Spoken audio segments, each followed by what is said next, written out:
Il s'appelait Mathieu, 27 ans, peintre en bâtiment par nécessité plus que par vocation. Et ce matin-là, quand il arriva devant la vieille demeure blanche qui surplombait la mer, il pensa simplement à la journée de travail qui l'attendait. Le vent d'automne portait l'odeur du sel et des algues, les volets bleus battaient mollement, et la maison, bien que solide, semblait avoir besoin d'un souffle nouveau. C'est alors qu'elle ouvrit la porte. Elle s'appelait Claire, la quarantaine élégante, silhouette fine, regard clair, une femme qui portait la fatigue des années sans jamais en avoir honte. Elle ne sourit pas vraiment en le voyant, mais sa voix était douce, presque lointaine, comme si chaque mot venait d'un souvenir qu'elle avait du mal à quitter. Elle lui expliqua qu'elle venait d'hériter de cette maison de son père disparu, qu'elle comptait s'y installer pour un temps, le temps de remettre de l'ordre, dit-elle. Mathieu hocha la tête, observa les murs écaillés, les traces d'humidité, et sortit ses pinceaux. Il pensait ne passer que quelques jours ici, mais il ignorait encore que cette maison allait devenir bien plus qu'un chantier. Dès les premières heures, il sentit quelque chose d'étrange, une atmosphère suspendue, un silence qui pesait mais ne dérangeait pas, comme si la maison elle-même retenait son souffle. Claire passait de pièce en pièce, parfois pieds nus, parfois avec un foulard autour des cheveux, un verre de vin blanc à la main, observant sans vraiment juger. Parfois, elle lui parlait, lui demandait depuis combien de temps il faisait ce métier, s'il peignait aussi pour lui, s'il avait des rêves. Il répondait vaguement, un peu gêné. Elle, en revanche, semblait ne jamais donner de réponse claire à ses propres questions.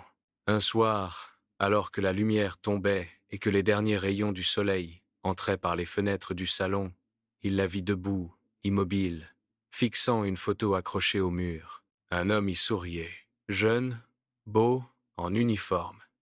Elle dit simplement « C'était mon mari ». Puis elle ajouta, après un silence « Il est parti il y a longtemps ». Il ne sut pas si elle voulait dire « mort » ou « parti » dans un autre sens, et il n'osa pas demander. Le lendemain, il la trouva assise sur le perron, un livre à la main, ses yeux rougis par une nuit sans sommeil. Elle lui demanda s'il croyait que les maisons pouvaient garder les émotions de ceux qui y ont vécu. Il répondit que, oui, être, que certaines pièces semblaient respirer encore. Elle eut un petit sourire triste et dit « Alors celle-ci respire mal ». Les jours passèrent, et Mathieu sentit qu'il changeait sans comprendre pourquoi. Il travaillait plus lentement, s'attardait sur les détails, la regardait à la dérobée quand elle traversait une pièce, et il se surprit à attendre le moment du café qu'elle lui apportait chaque matin. Il apprit à reconnaître son pas dans l'escalier, le cliquetis de ses bracelets, le froissement de sa robe. Un après-midi, il monta au grenier pour vérifier les poutres à repeindre. Il y trouva de vieux cartons, des lettres, des tableaux recouverts de poussière. Sur l'un d'eux, il reconnut la jeune Claire, peinte à l'huile, allongée dans l'herbe, un chapeau sur les genoux. Le tableau était signé Paul. Il sentit une étrange jalousie pour cet homme disparu, comme s'il avait laissé son empreinte non seulement dans la mémoire de la femme, mais aussi dans les murs, dans l'air même qu'elle respirait. Le soir, il voulut lui en parler, mais elle semblait ailleurs, plongée dans un disque qu'elle écoutait sur un vieux tourne-disque. Une musique lente, triste. Il resta debout dans l'embrasure de la porte, à la regarder sans qu'elle le voie. Quand elle se retourna, leurs yeux se croisèrent, et pour la première fois, elle ne détourna pas le regard. Ce fut un instant suspendu, fragile, où tout ce qui les séparait, l'âge, la vie, le passé, sembla s'effacer. Puis, elle éteignit la musique et murmura « Vous avez fini pour aujourd'hui, non ?» Il hocha la tête, partit sans rien dire, mais cette nuit-là, il ne dormit pas.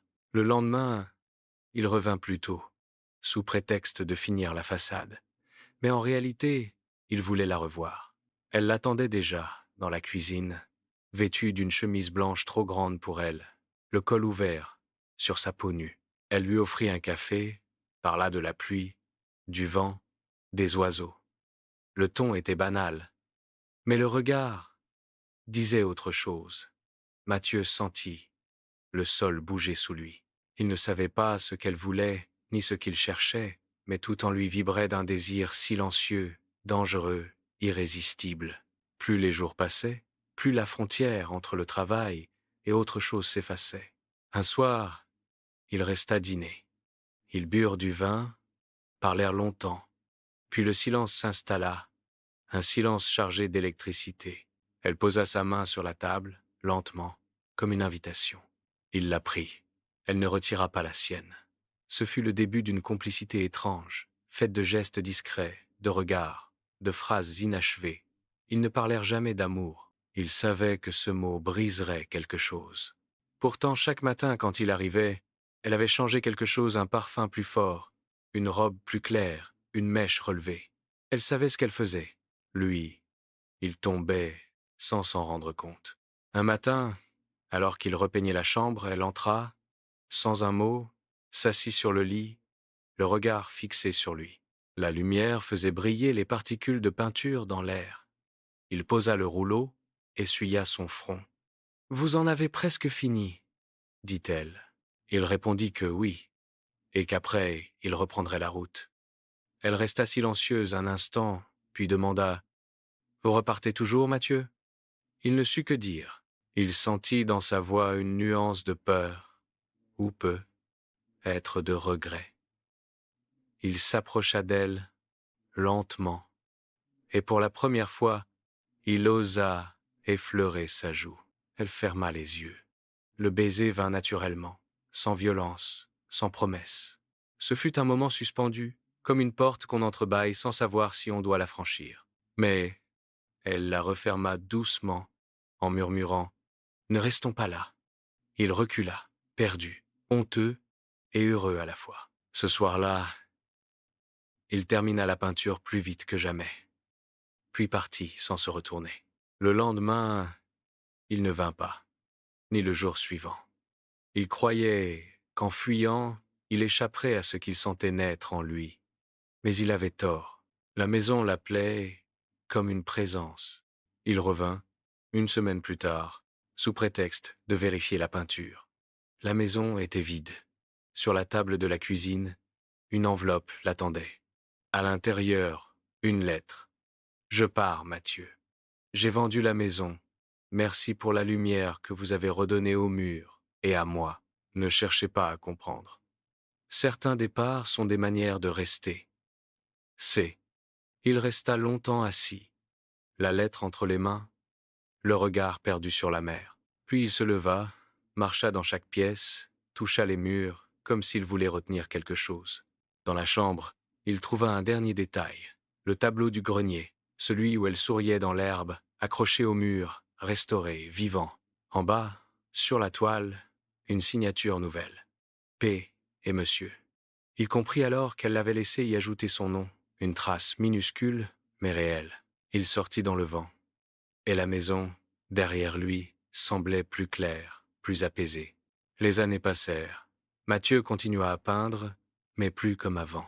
Chaque fois qu'il posait un rouleau sur un mur, il pensait à elle, à cette maison blanche qui respirait enfin, à ce visage qu'il avait découvert non pas celui d'une femme, mais celui de la solitude, de la mémoire, et de ce qu'on n'ose jamais dire. Et parfois, dans le silence de ses journées, il croyait encore entendre sa voix lui demander « Vous repartez toujours, Mathieu ?» Alors il souriait, levait les yeux vers la lumière et peignait un peu plus lentement, parce qu'il savait, au fond, qu'il ne serait plus jamais le même.